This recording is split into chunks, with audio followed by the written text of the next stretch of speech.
Ladies and gentlemen, good afternoon and welcome to the Pensions Den. For copyright reasons, not to be confused with any other television programme of a similar name. This afternoon, we're going to hear from three budding entrepreneurs, each keen to get a slice of the billions of pounds controlled by the dragons. They brought some of it with them, I see. And this afternoon, your chance is to join in that session. Please make sure you've got your app open. And there are two ways in which you can participate. You'll be able to ask questions of the individual entrepreneurs using the app, and you'll also have the opportunity to vote whether you're in or out, again using the app. So please make sure you've got that ready to go. So first of all, it's my pleasure to introduce the dragons. Let's see what they look like. A fairly traditional pose there from the dragons. So I'm delighted to welcome, first of all, from the colossus of the DB world, the university's superannuation scheme, Mel Duffield. Mel, thank you for being with us this afternoon. Second, from one of the UK's largest master trusts, from the People's Pension, Patrick Heath-Lay, with more than 4 million members. Patrick, thank you for being with us. And third, well known to many of you in the pensions world, Rene, who's very kindly stood in at the last minute for us. Rene, we're very grateful to you, both from the JP Morgan pension plan and with experience of the world of IGCs. So a wealth of expertise and indeed a lot of wealth from the dragons. And we have three willing entrepreneurs here to try and persuade the dragons to part with your hard-earned cash. Each of them is going to spend 7 minutes explaining the virtues of their communication strategy, how to get the members of their scheme, of your scheme, to actually share what we all know, which is pensions are really rather riveting. So how are we going to do that? We're going to hear from each of the presenters. The dragons are going to grill them ruthlessly. We're going to have a question from you via the app, and then the dragons will tell us whether they are in or out. We're going to invite you to vote on each one, and in a dramatic climax to the session, we'll then reveal who got the most traction in the room. So, without further ado, I'm pleased to welcome our first pitcher, our first entrepreneur looking for investment. It's Francis Goss, Chief Commercial Officer of AHC, and Francis is here to show us a dynamic DC idea to get savers enthusiastic about their DC opportunities. Please welcome Francis to the stage.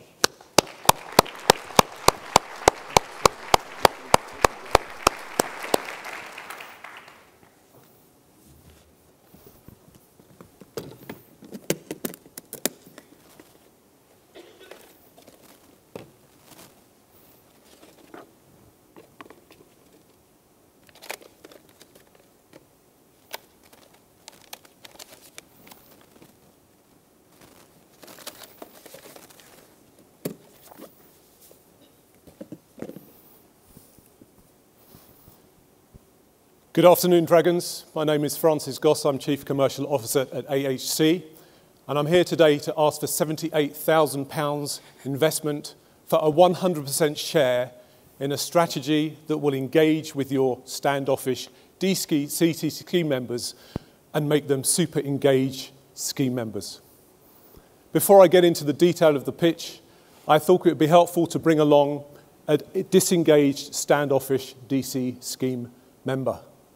This is standoffish Steve, no relation to our host Steve Webb today. He's 28 years old. He earns just over £24,000 a year. He currently contributes 3% into the DC scheme, and you as employers contribute 6%, total contribution of 9%. Steve doesn't think very much about pensions and retirement. He's very disengaged. He thinks it's for old people, a long way off. He can't imagine his future self. He can't imagine being retired. He's got far bigger priorities. Steve is standoffish. He thinks pensions are confusing. He doesn't even know what DC stands for. He doesn't understand annuities. Tax efficient. These phrases don't mean anything to Steve. He's heard a lot, like many people, he's heard about the failure of some pension schemes, so he thinks that they're very risky. And actually, frankly, he thinks that his current contributions are an extra tax. In fact, when Steve received a letter recently telling him that his contribution rates were going up, he very nearly opted out, but he just hadn't got round to it yet. Dragons audience, 2 years ago at this very conference, 10 young people were on this stage pitching their ideas to this audience of how to engage people like Steve with saving for the future. They came up with some fantastic ideas that we as an audience voted on. Ditch pensions and rebrand, compulsory lifetime savings, a tap-and-go digital app. They talked about points make pensions, a great way to save money while you're spending on everyday items. We want plain English education, they said. And this audience voted, and we all encouraged them, those 10 young people that gave up their time to come up with ideas and present them to us. 6 ideas under the leadership of Team Greg and Team Steve. The proposition, Dragons, that I'm asking you to pitch, to invest in today. Very nervy. That I'm asking you to invest in today, Dragons, encapsulates all of these fantastic ideas. We owe it to these 10 people. Please invest today. Please say I'm in to this idea. It encapsulates these ideas, but it adds to it behavioral economics, the wonder of film, the power of personalization, and what we understand are tools and techniques from our 22 years of experience of engaging with standoffish members. Dragons, please today invest your money in the Future Freedom Toolkit, a new toolkit which will engage with your standoffish members and turn them into super engaged members. Steve, Steph, and all of the other standoffish scheme members in your organisation have problems visualising their future, and they certainly aren't prepared for it. The Future Freedom Toolkit will help them to both visualise and prepare for their future freedom. Let's fast forward 2 months now. You've all said I'm in. The audience have said I'm in. You've all invested. You've decided to engage in the Future Freedom Toolkit and implement this strategy in your organisations. Let's look through a day in the life of standoffish Steve. He arrives at work in the morning. He's cycled to work. He's taken the benefit of cycle scheme, so he's engaged with his benefits, just not his pension. He's just approaching the lift and he sees this banner there. Ever imagined what you'll do with your life after work? Can't say I have, he thinks. I've never been asked to consider or think about my life after work. Create your personalised film trailer to visualise your future freedom. It's your future freedom and free popcorn. This is grabbing Steve's attention. He arrives at his desk, and on his desk there is a cinema ticket. Hi Steve, here's a little treat for you to enjoy with your future freedom film trailer. Scan this QR code. It's really simple. You've got your phone, hold it against it, scan this QR code and go on and build your personalised film trailer and enjoy. And there is some salted caramel popcorn as well. Steve knows that a few weeks ago he was asked in a random survey, strawberry and cream, salted caramel, gin and tonic, or apple and cinnamon. He chose that. Personalised communications. Steve simply logs in at 8:55. He logs into this toolkit, he's scanned the QR code, he's got his login details, and he's presented with this screen. And it's looking interesting. And on it is travel, family, adventure, hobbies. What does Steve want to do? He's never really thought or considered what he wants to do with his future freedom. He knows that actually one day he said to his brother, I'd like to start a business. That's what I'd like to do when I'm old. I'd like to start my own business. I'd love to run the New York Marathon. And I'd love to go to a World Cup final. That's an aspiration that most of us have, to go to a World Cup, support England. I'd love to do that. He simply clicks on the drop-downs and he says, clicks on create my film trailer. Steve, for the first time, is thinking of his future freedom. He's engaged. He opens up his popcorn. He gets a coffee. We're going to watch the film now. This film has been developed for Steve, but there is one audience mentioning it to our host here, Sir Steve Webb. See if you can spot it. Since the day he was born, Steve had always dreamt of financial freedom and inspiring a generation by fulfilling his retirement dreams and experiencing the sense of accomplishment in starting his own business. The euphoria in the air at the World Cup final. The thrill of finally publishing his first book. The sweat and pride in completing his first marathon. The roar of the engine in his very own sports car. But will his dreams become a reality? Starring an award-winning cast in the fight for freedom. Visit the Future Freedom Toolkit now to see the steps you need to fulfill your dreams.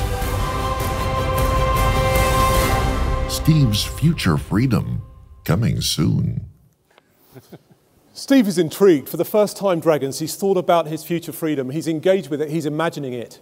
He's then encouraged to go onto the toolkit and interact with the multiple tools that are there that help him to prepare for his future freedom. Learn about money, small change, big savings, a very simple modelling tool, a cost to you calculator, savings modeler, and even a savings pledge where he can make a Save More Tomorrow pledge.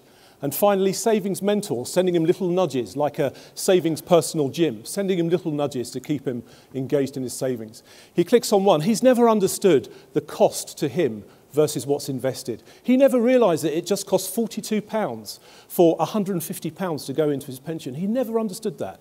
It's the first time he's been told that because he's gone onto a simple modelling tool and played around with the various levers on there. Finally, he decides to sign up for the Spend and Save card. Every day he makes savings. Every day he spends. And his savings go into a pot for his future freedom. Steve is engaged because every day he's out there spending and every day he's out there saving in a whole range of retailers. He's suddenly realising if it's costing £42 to put £150 in, this is like free money. It's addressing hyperbolic discounting. He now sees, wow, I could not believe that this is so cheap to put so much in. Finally, he goes home, he shows the video to his wife. She's delighted and he makes a savings pledge. He goes onto the website, he pledges. He now believes that retirement savings for him are relevant, they're understandable, they're beneficial, they're a brilliant way to save for the future. And he's pledged to stay enrolled. He's not going to opt out now. And he's also pledged to make an additional voluntary contribution on his birthday because he's worked out the value of that will grow over the years. I put to you today, Dragons, please invest in the Future Freedom Toolkit. For Steve, for Stand-offish Steph, and for the 10 people that were here 2 years ago and gave their ideas that we've incorporated into this solution. Thank you for listening. I'm open to your questions.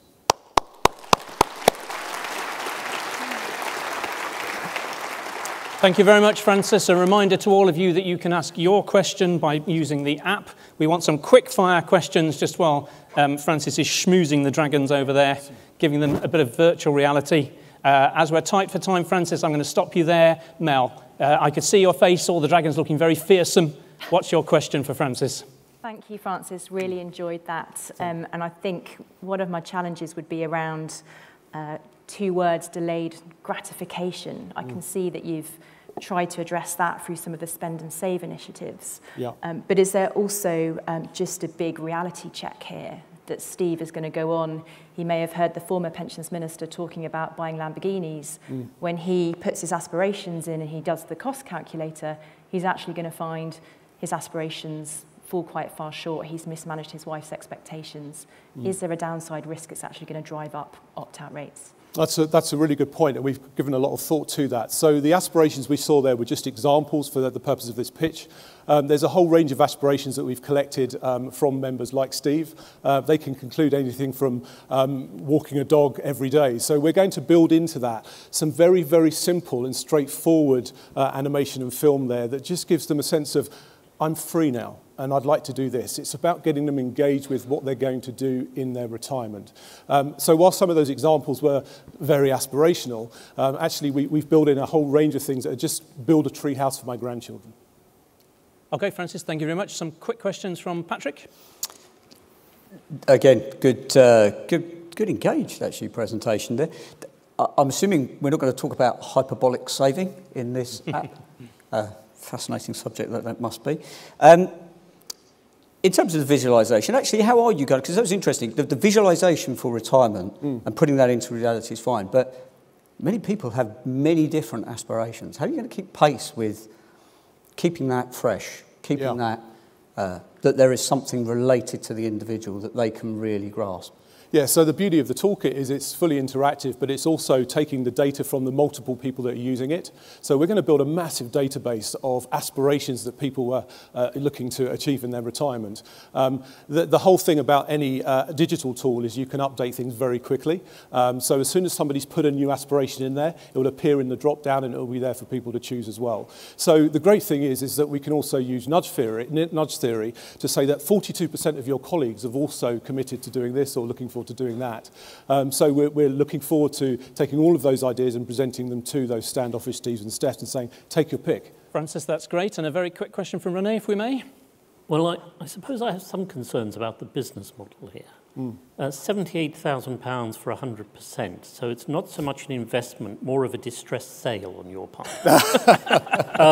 And for that, I get the opportunity to have my employee turn up at 8:55, and as far as I can see, do no work and go home at 7 o'clock. Where exactly is the value in this? Rene, it's a really good question. A lot of organisations and HR leaders have grappled with the challenge of how do we provide digital solutions for our people when they have work to do, right? So they have got to go and answer the phones, etc. What we found is actually when you engage people and you give them these kind of tools, the output benefit you get in terms of productivity and high levels of financial well-being way pay for that 15 minutes of Steve's time that he spent. That wasn't the whole day. As you saw, it was in the morning, he watched the app, then at the evening he was at home. That was just to illustrate the fact that the app can be taken home as well to share with his friends and family. Thank you very much. We're going to have to stop you there because we're a bit tight for time, but we do have a question from the floor. So in a second, I'm going to come to the Dragons to tell us whether they're going to put their money where their mouth is, whether they're in or they're out. But a question from the floor. Is this app smart and works across all providers, or is it like a smart electricity meter and only talks to the provider, so not very smart? Yes, it works across Android and it works across iPhone, iOS and all of the other providers. Yes, absolutely. Marvelous. And it's also a web-enabled website, so an app-enabled website, so it can be viewed on any device. Thank you. I'm in favour of web-enabled things. Thank you for that. So we're going to come to the Dragons now. And colleagues in the audience, you can be voting now. If you scroll down on this session, you can see the chance to vote on pitch number 1. You can decide whether you're in or out, and perhaps to guide you in your voting, let's hear from the Dragons, very crisply Dragons, in or out and why. Mel. Francis, I've got some concerns about your technology, unfortunately, and I'd like to pilot this just to test out that reality checkpoint, so I'd be happy to put a 50% stake in. Okay. I'll talk to the wall later. 50% tack. Patrick, are you coming in with the other 50%? Interesting pitch, like the visualisation, but not for me. Didn't hear how you're going to get the consumer to engage with that vehicle in the first place. So. Okay, a tough ride. Rene. I think this is a little premature for investment. I can't see the range of aspirations and the value generation today. Interesting idea, and I think you're someone one might invest in the future, but I'm not sure whether this is the idea. Well, this is the future. On which note, please, let's thank Francis. Thank you very much.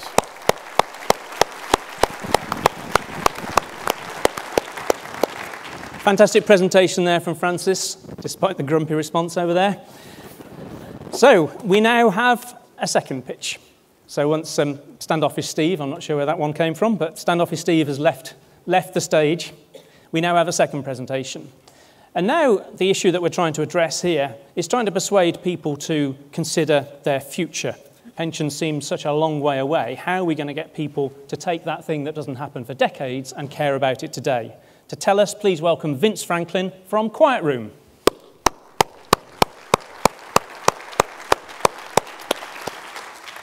Hello, non-dragons. I'm looking for a no-pounds investment in a 100% stake of my idea. And crucially, though, this idea is not how I think one master trust can get a slightly bigger slice of a rather sad pie, but how we can transform the whole arena of master trusts into a bigger, tastier, more loved pie. And this is an opportunity that's been staring us right in the face since the day we invented master trusts. I don't know why we've missed it. It's an interesting idea because it costs us nothing. It's an interesting idea because it changes how we talk about pensions entirely. This is what I am going to talk about, millennials. I'm going to talk about how we make master trusts more attractive to everybody, but I particularly want to entice young people into our bakery, because people in this room keep telling me that the first pound that you save is the most valuable pound. But how much more valuable if it was £2 or £5? How much more valuable still if, after you've saved it, you went down the pub or onto social media to tell your friends how proud, how excited you are to be part of a master trust? The other thing these people tell me at the same time is you can't engage millennials in pensions. They're not interested in saving for the future. They're not engaged in the future. They're living for the now, and this is horse. Because all the evidence tells you that there is no group in society more interested in the future than young people. 62% of millennials want to make a positive difference to the world. 88% of them say they find their job more fulfilling when it gives them an opportunity to have a positive impact on social and environmental issues. They are really, really interested in the future. They're just not interested in a future that we say doesn't start for 40 years. They want to be changing a future that starts in 40 minutes or 40 days. They also are not only interested in a future that is all about their own personal gain. They are really interested in making the world better around them. They want to see how they can change the world. The researchers have a word for this. They call it everyday activism. It suggests that what young people want is not to separate the things they believe in from how they spend their money and their time. They want to be doing everyday things. They want to be engaging with brands, doing jobs, investing in financial products that are changing the world every day, a step at a time. And the great news is that we are perfectly placed in Master Trust to show them how we're doing that. Master Trusts are doing the sort of things that these people want to do all the time. Master Trusts are building businesses, creating jobs, putting in infrastructure, trains and roads. They're building new ways of powering the world, whether that's wind turbines or solar panels. They're even building schools who will become the next generation of people to join our Master Trusts. But we cannot get these stories across. We cannot penetrate the wall of indifference. And there's a number of reasons for this. Firstly, people don't know that their money is invested. Most of them think I have worked for one trust that thinks all their money is in Switzerland because they get letters from Zurich. They don't know that their money is invested in real things. Secondly, because nobody understands what a master trust is, we hide it away on page 19. And I just think I'm in this little pension scheme with a few other people. And that doesn't make me feel powerful. And all people tell me to do is take more responsibility. But as Spider-Man says, with great power comes great responsibility. We need to be telling these people that by taking that bit of responsibility, they have got great power. They've got great power because they're in a master trust. They're not in one tiny little pension. They've come together with lots of other people to create a very, very powerful instrument for change. However, we are never going to get these messages across while we're called a master trust. What's a master trust? No, seriously, what's a master trust? It sounds like it's been invented by Doctor Who or someone from the Third Reich. It's a terrible, terrible name. And as a result, it hides away on page 19. It's not on page 1. And if we could put it on page 1, it would change the whole nature of being in a pension. It would bring forward 40 years of the benefits, because at the moment, it is a yes, but product. We say, yes, you'll be more wealthy in 40 years' time, but in the meantime, you're just giving stuff up. But young people who want to change the world can now be told, yes, you'll be wealthier in 40 years' time. And in the meantime, your money is going to be doing amazing things around the world. It's going to be building factories, creating jobs, all the things you want to do. And as somebody who comes from marketing, that's a much, much easier sell. But we can only do it if we have a name that says who we are, what we do, and why what we do should matter to you. So that's my pitch today. We need to come up with it. There are some organisations that are really brilliant at it. Nobody ever says, what do Save the Children do? I'll tell you what they do. They save the children. What do Cancer Research UK do? Well, they do cancer research. And where do they do that? Well, they do it in the UK. It's all there in what they do. So it's easy to feel part and proud of supporting those things. Oh, let's come a bit closer to home. Building society. Back on our televisions again, people are talking about it. Of course they are, because people want to belong to these things. They've realised the power of belonging. Building society is a great word. What are you doing in your building society? I'll tell you what we're doing. We're building society. We're a society, a group of people who come together. Some are lenders, some are borrowers. The lenders lend money to the people that borrow it, who can build their homes. And to thank those people, they earn a reward, they get interest back on their payments. I can tell you all the brilliant stories about being a building society based on what it is. What is a master trust? How will my stories ever hang true when I'm hanging them around the idea of a master trust? And that's why it's on page 19 and not on the front, and that's why no one cares that they're in a master trust. It's a great resource that we've never used. Now, I'm not going to tell you what we should call it, because, as I've just said, I'm charging no pounds right now. I am offering the industry the opportunity for all those of us working within master trust to come and decide what we're going to call it. It will be a really, really cheap change. Really crucially, I'm not asking master trust to do anything different with their money. I want the activities they're doing to be the activities they're doing now. So all we need to do is find that Word document, find master trust, and replace with whatever we come up with. It might be a power pension, or a super scheme, or a future fund, or a make our future what we want it by building the things that make our lives better, defined contribution arrangement. It doesn't matter in a sense what these are. What matters is when it's on the front cover, and I say I'm in the Quietroom pension scheme, there's only 30 of us, but it's a future fund. What's a future fund? Well, it's a way that I'm saving money for my future, and at the same time, it's funding the future for all of us around. Oh, what's a power pension? Well, it's going to power my old age by giving me some money, but in the meantime, it's powering society, creating jobs, building factories. It becomes a thing we celebrate that brings the benefits forward and engages with people who want to change the world. In other words, the young people we are failing to talk to, and it's a yes and. I'm going to make it clear. We're still telling people it's making you rich in the future. We're just not saying the only benefit of being in a master trust is one that's 40 years away. Now, when we've found this new name, we will have our sharp pin, because a sharp nail, a sharp pin, a sharp object is a thing to penetrate through the wall of indifference. And we've already got the weight behind it, the hammer that will force that nail through the wall. That's all the things we're doing, all the great things that master trusts are doing. And if we can hammer that nail hard and get people excited about what they're doing, we create a bigger, more tasty pie to be part of. A pie that people can enjoy now, pay for now, but the great news is they can have it now, and they can get their money back in 40 years' time. Thank you. Thank you very much. Vince, thank you very much. So let me come first to Patrick. Master Trust, cross between Doctor Who and the Third Reich. Anything you'd like to ask? Interesting one. Vince, thank you very much. Good presentation. Slightly concerned, though, because the last time I saw you, there was another lady on stage, Julia Montague, and something really bad happened to her, didn't it? So, slightly fearful for my own safety now. So I've got an idea for the name. People's Pensions, not bad. Yeah. But just as an aside, though, you talked about young people, and young people are right, sense of certainly much more interested in the environment and the impact.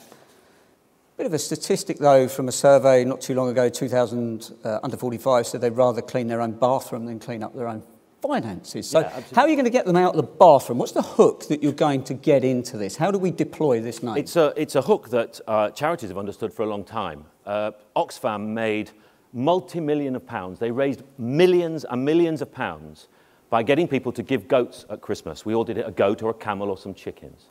What they did was they took the abstract idea of doing something really good, but a little bit sort of giving some money to Oxfam, what's that really going to do? And they made it solid. They made it vivid in people's heads.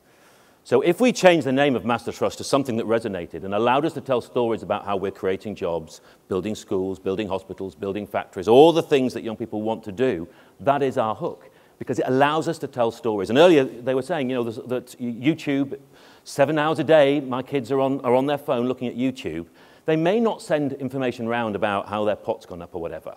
But if they knew they were part of a big master trust that had just invested in this and created that they were really proud of, they might start sharing that.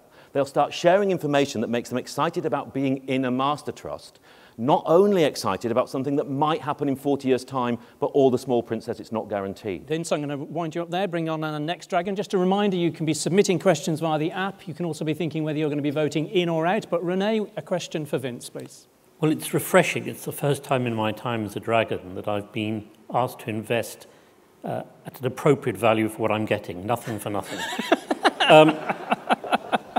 A masterly exposition of the problem, but actually no solution as yet. You've dumped the solution for everyone else to decide. So, yes, interesting, understand the problem. but I'm not sure yet that I have the solution to invest in. Can I answer that? Very quickly. Absolutely. We have a problem as an industry. We get together in rooms like this. There's going to be fewer master trusts in a few years' time. All the statistics suggest there'll be fewer of them. Easier to get them into a room and decide what to call themselves. It's a time for some change. I'm very, very happy to offer my services for nothing to facilitate that discussion. I spend a lot of time working in the pensions industry for nothing. So I'm not offering it because glibly.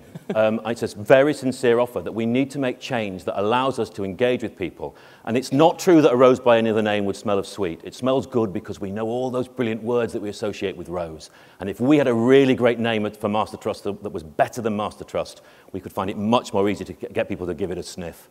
So in the words of a popular beat combo, money for nothing. I'm lost by these topical references. Thank you very much for that, Rene. And from a DB perspective, Mel, does that scratch you where you itch?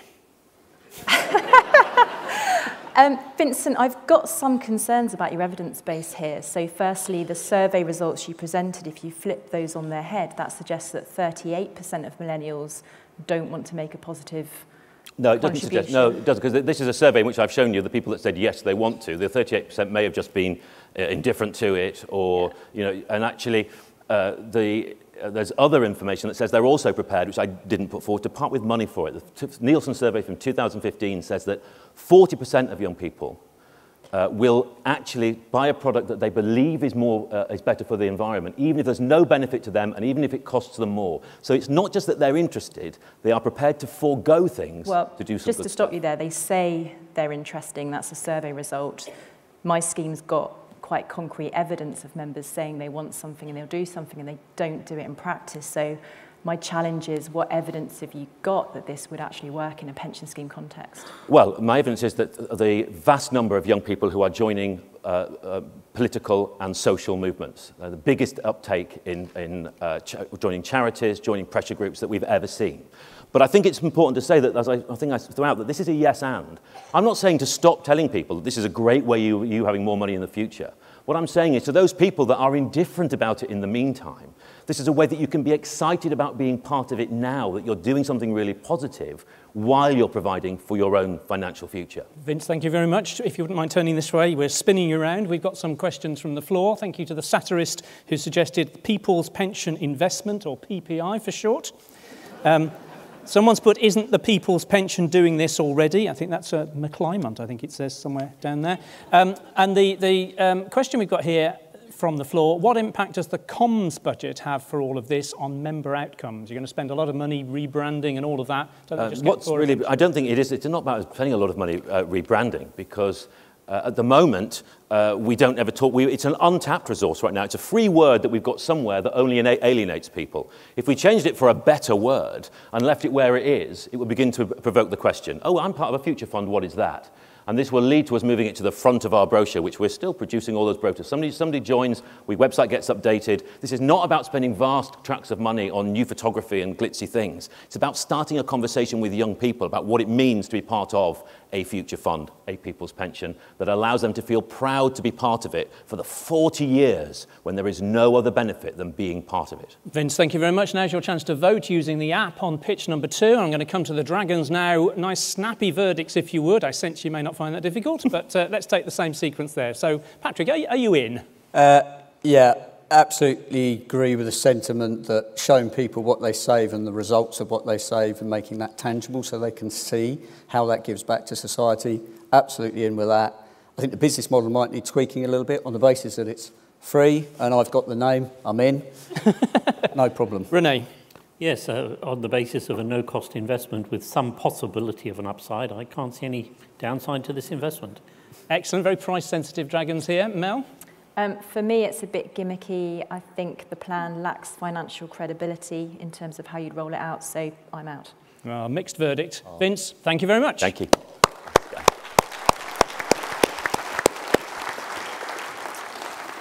Excellent. And now our third and final pitch. Now we hear from Marian Elliott, Managing Director at Redington.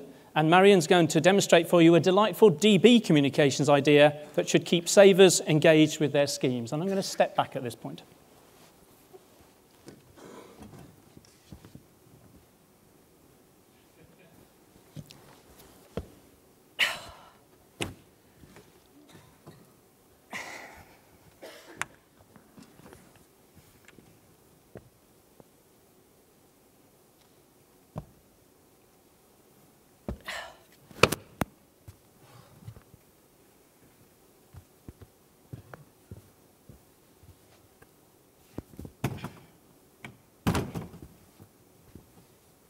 Dragons.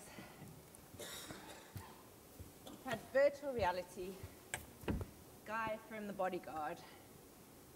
Now you've got a pensions actuary with a dustbin. See what's inside. Wow. This one, £20,000. Sorry, I think your microphone's straight down there. Turn that back on. It's pulling the bins, I think, that does that. Average actuarial presentation. This one, £20,000 spent on photography. This one has people on the front that look a little bit like pension scheme members. This one, fully brand compliant. But where do they all end up? So how do we solve the problem of DB member communications dragons?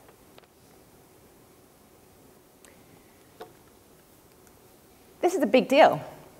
People strike about this stuff. It's all over the papers, and the pensions press tells us that communications in the DB world is something that we really need to think about. But dragons, I'm here to tell you today to save your money and give you some ideas for what to do with it instead. Let's think about how much of a big deal DB member communications really is. Those people you saw striking, they were active members of pension schemes whose benefit was being taken away from them. That's an employment benefit communication issue, not necessarily a pensions one. And in any case, in the private sector, only 12% of people are in that position of still accruing benefits. It's higher in the public sector, but it's still not your biggest issue. BHS, Carillion, British Steel, we've all heard of these companies.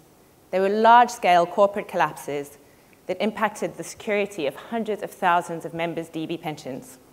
Pensions were big news last year. I even went to barbecues where people didn't walk off when I told them what I did for a living. But amongst all of this press coverage, on the day that BHS entered the PPF assessment period, 20 out of 20,000 members had got in touch with the trustees to ask them about the security of their pension benefits, despite significant written correspondence having been issued ahead of time. Why?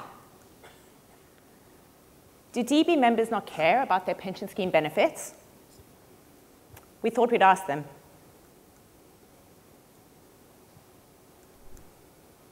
I'm trying to transfer out of 3 DB pensions currently. I've been working on the process for 11 months now and have yet to extract any money. The communication is atrocious. Nothing is forthcoming unless you nag them repeatedly. Meanwhile, they send out cheerful glossy puff pieces in the post that tell me that they're really jolly good eggs. I got an annual letter filled with language I didn't understand about something I didn't understand. The only active engagement was when they wanted to buy me out when I left the employer, which I did because I didn't understand. I'm receiving monthly payments since I've passed the retirement age of 55. That's the most important communication. Dragons, in all the conversations that we had with DB pension members, it was clear that in contrast to DC, where they need to make regular decisions, DB pension members want to engage with their pension scheme at 3 key points in their lives: when they're considering whether to take a transfer value, when they're deciding on their options at retirement, or when someone close to them has died. There's also a need to communicate with them at times of crisis, such as when the employer has failed. Now, in none of these circumstances is a piece of paper the best way to communicate with those members. So how can we give DB pension scheme members the information they need? Now, I'm an actuary, and even I know that the words guilt-matched valuation approach should never appear in a piece of communication to pension scheme members. And you don't need me to stand here and tell you that putting somebody's name on the front cover of a report makes it so much more likely that they'll read it, or that every piece of correspondence you send out should go through a plain English review to make it suitable for what is an average reading age of 8 to 12 years old. It's also well known that people engage far more with video content than they do with written content.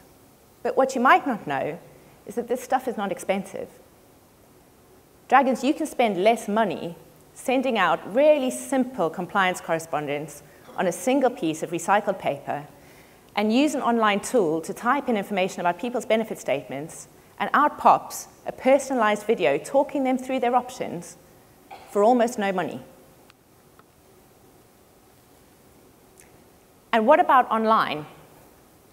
DB pension members? Oh, they're too old to be online. Wrong. Let's take an example. Look at the BAA pension scheme that they launched. 13,000 out of their 17,000 members have gone online and visited that site. I can tell you that proportion is far higher than the number that would have read their annual summary funding statement. And of the people who visited that site, half of them actually watched a 10-minute Q&A video with the investment consultant to the plan. Again, how many would have read a report on the investment decisions that the trustees had made? So Dragons, I'm asking you to stop spending any money on the stuff that goes in this bin.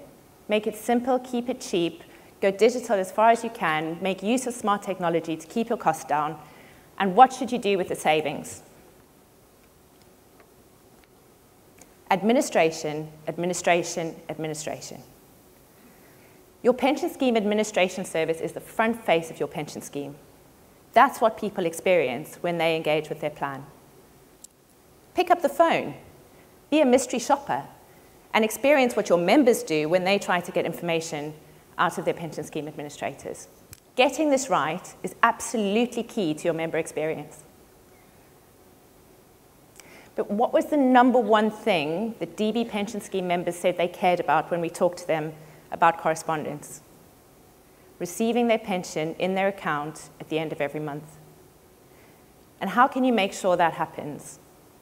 By taking some time out of the day-to-day to think about your funding and investment strategy and protect the pensions for members as far as you possibly can. And finally, embark on a communications campaign with your sponsor. An engaged, well-informed sponsor who understands the drivers of your pension scheme is one of the biggest assets that a trustee board can have. But how do trustees typically engage with their sponsor? Is the correspondence that you're sending out to them touching on their key business drivers and the things that are most important for their business? I would urge you to think about spending some of that money on how you communicate in a way that's meaningful to your sponsor.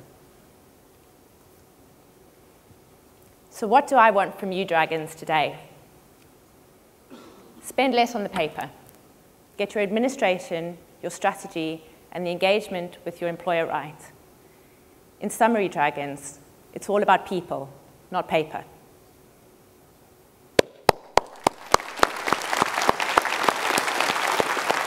Marian, thank you very much. Please be sending your questions in through the app for Marian, but we're going to give the Dragons chance to ask some questions now. We had Francis asking for a modest financial contribution, Vince offering to do it all for free, and Marian's actually going to save you money. So this is a very unusual version of Dragon's Den. Rene, are you prepared to have some money saved by Marian's ideas? Well, indeed, both offer to save my money and almost no money, two really interesting phrases, although I should then spend quite a bit on a comms campaign. But I'm just interested in how this fits into the regulatory compliance and how our regulators are going to feel about scrapping all that paper.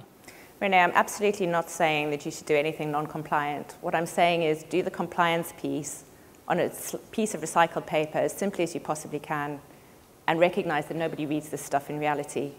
If there's something that people really need to know about, put it online, engage with them in a different way, make a personalized video. There's a whole host of more engaging ways that you can communicate with your members than a glossy puff piece, as one member put it, that goes out in the post. Thank you very much. Mel, from a DB perspective. Yeah, thanks, Marian. So some of the suggestions I picked up there were personalised statements, websites, videos, blogs, etc. USS already has all of those things. It's doing those things already and digitising, albeit within the regulatory constraints that we've got. The problem we have got is that we've got a small segment of members that are really worried about benefit changes. They expect the trustee to explain that to them. So have you thought about the segmentation of members and how trustees deal with those different diverse groups? Yeah, absolutely. And it's all about diverting your pounds and resource in a pension scheme into the things that are most important for your members. In a BAU context, hearing about your investment strategy every year is not something that most members will be interested in. In the situation that you describe, it's obviously much more pertinent. And so as a trustee board, I would encourage them to look at putting their assets and their resources into something that's useful for their members, and that will be different case by case. Thank you very much, Patrick. Again, thank you. Good presentation. I'm interested in how, particularly in a scheme which, to all intents and purposes, for most schemes are largely closed and in effect run off, what's the hook that's going to get to deferred members, particularly the administration, the sponsoring scheme? Why are they going to, or how are they going to get deferred members to actually drive in to that communication? So it's a more efficient route, but what's the hook? How are we going to get them in there? I think what I'm saying is they're probably not going to, up until such a point at which they need to make some decisions about their own benefits. And that typically happens, as I said, if something needs a transfer value, if someone needs a transfer value, or if they're planning to retire and they're looking at their options.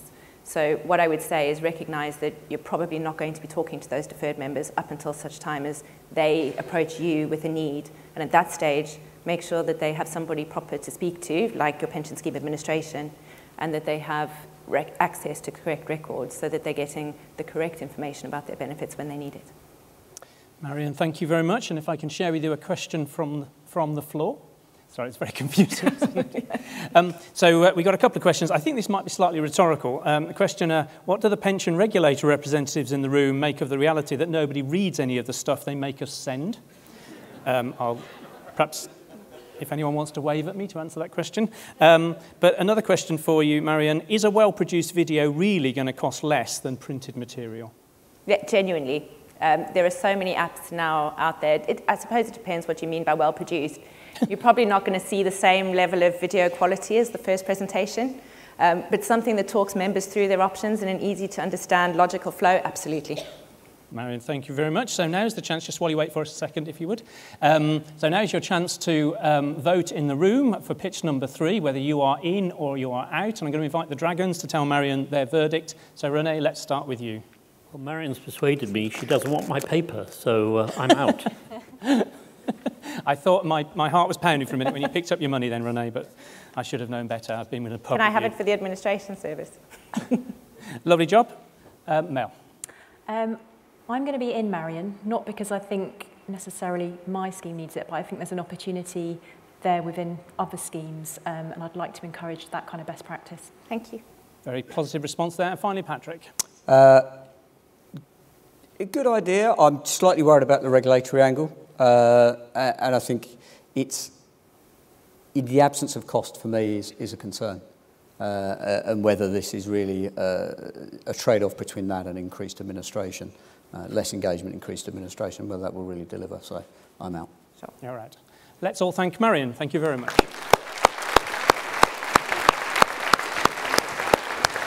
So, ladies and gentlemen, now for the moment of truth. In a moment, we're going to reveal your verdict as to whether you are in or out on the 3 presentations. Just to let you know that those of you who enjoyed the previous session, Elizabeth Costa is going to be in the Learning Hub straight after this session downstairs, if you'd like to hear more from her. I'd like to thank our Dragons, who I could see their faces while the presentations were going on, who are a pretty fearsome bunch. Dragons, thank you very much for your insights. And our entrepreneurs were told at the start this wasn't a competition, but we may possibly have lied about that. But no, our entrepreneurs have all been very good sports, so please join me in thanking them.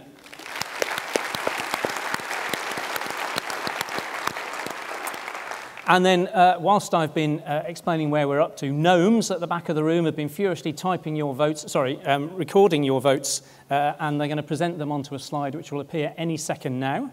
So we're going to have the 3 presentations. There we go. So we're going to see how many people voted to be in, first of all, for Francis and his I'm in. How many are in for Francis's presentation? Let's see how many people. 55%. That must be worth a round of applause for Francis. Okay, and let's move on to Vince from Quietroom. How many people were in for Vince? 65. 65. Well done, Vince. I think your offer to work free for anyone in the room went down well there. And finally, we're going to hear how well Marian's offer to throw away all this unnecessary paperwork and send people videos is going down. How many voted for Marian? 59. So I think, ladies and gentlemen, we conclude that many of you are willing to put your money where your mouth is, or indeed get a free service, whichever it is. Lots of great ideas from our entrepreneurs. Thank you very much again for your ideas. Thank you for joining us, and please take these ideas away and use them. Thank you very much.